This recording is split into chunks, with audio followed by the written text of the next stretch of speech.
Well, who are you? I told you, George, I'm your guardian angel. Hello and welcome to the somewhat daily movie review. Today's movie in question is It's a Wonderful Life, directed by Frank Capra and starring the wonderful James Stewart. Now, before I start this review, I gotta wish you all a very Merry Christmas, if you celebrate or if you've already celebrated, or if you're watching this the day after Christmas. I just hope you had a great December 25th. That's all I wish. I am so very sorry I could not get more Christmas movie reviews out. Trust me, if I didn't catch the flu, I definitely would have. You would see at least 4 other Christmas movie reviews up. You definitely see one yesterday.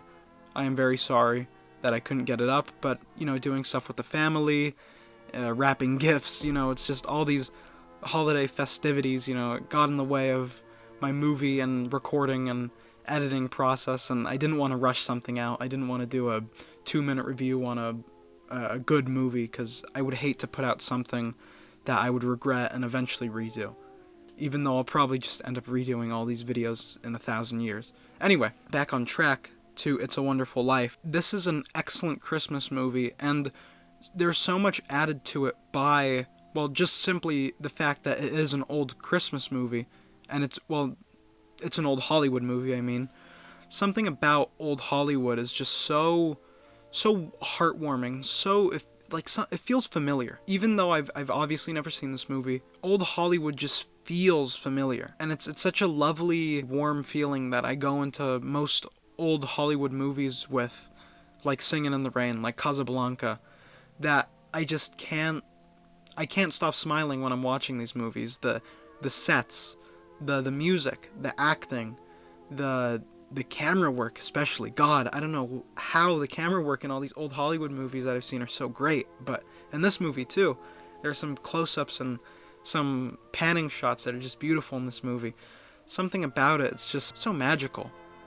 So I'm reminiscing for a time that my parents weren't even alive, But I really did like this movie. I definitely recommend you watch it if, even if it's not Christmas anymore. If it's still December 25th to 31st, and I don't care what time it is, dude, just watch this movie.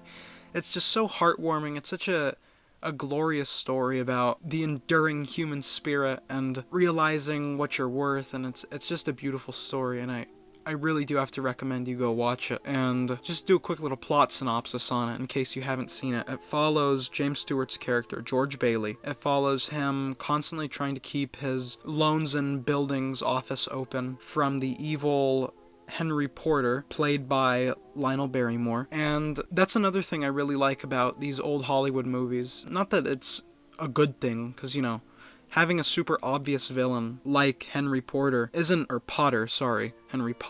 not a good thing, It's always nicer to have a complex villain, but when you can clearly watch the movie and point out the bad guy, it's a really nice, having a simple story to follow it's just a great, especially for a Christmas movie, it's just a great feeling. It just makes it so much more palpable. Like, you don't really have to think. You just know, I'm going to watch this movie, I'm going to enjoy it, and I'm going to have a good time. And it's such a great feeling. So, one of the things that I really appreciate about this movie is the camera work. This movie's camera work is just ridiculously good. I don't know how they did it back then, but the way they pan, the way they move the camera, everything is just beautiful. And I can't help but watch it and just kind of be shocked the whole time, because it's simple things that you wouldn't think would be so impressive, but when you go so many movies without seeing these kind of smooth, just panning shots, or these really nice, complex one-takes, it's like you can't ignore how great the movie looks when there are genuinely great people behind it. And that's not to say that good movies come out with bad people behind them, It's just something about these old movies that it feels so uniform. Like, yeah, we have to do it like this. And that's why all these movies were so great, or at least the ones I've seen. I watched this movie in black and white. I know there's a colored version available. I didn't really want to watch the colored version. I read some things online. And the black and white version is also the original. I am very happy I watched the black and white version, because as weird as it sounds, I think the black and white version felt warmer than the colored version could have felt. Something about those like harsh whites and those harsh blacks and everything, you know, in the whole movie. It just makes it so just nice. I hate to just keep saying the same thing over and over, but old Hollywood is just magical to me. Just, I can't get enough of it. And I definitely do not watch it nearly enough. So I'm probably going to get into some spoilers here. You know, if you haven't seen It's a Wonderful Life, definitely go watch it. Your mom has probably seen it. You know, it's not like a joke or anything. She just probably has. Or your grandmother, or just some older adult figure that you know has definitely seen this movie. And they'll definitely recommend it just as much as I am, because it is a great, feel-good Christmas movie. But yeah, spoilers from here on out. So, the ending, the movie definitely takes its time to build up George Bailey's character, build up his backstory, build up his constant failure to get away from his company, from his dad's company. And it takes its time, but it's definitely worth it, because that last act, that last hour of this movie is just so magical. And seeing everyone not know him around town, and seeing how horrible the town has become under Potter's rule, and then seeing him go back to the real world, his world, and just seeing him just so filled with joy, just yelling, running through town, just wishing everyone a Merry Christmas. It's just so emotional. And then the ending, like the actual ending scene, where everyone's walking into his house giving him money to make sure he doesn't go to jail for financial cooked books or whatever. It's just, it did bring me to tears. I wasn't sobbing or anything, but it did make me cry. Just hearing everyone sing and seeing just how happy he is, and seeing him with his wife, Mary. That's just how they ended movies then. And seeing the movie end in that positive light, it's just, I can't get over it. Speaking of Mary, Donna Reed, who played Mary, is excellent in this movie.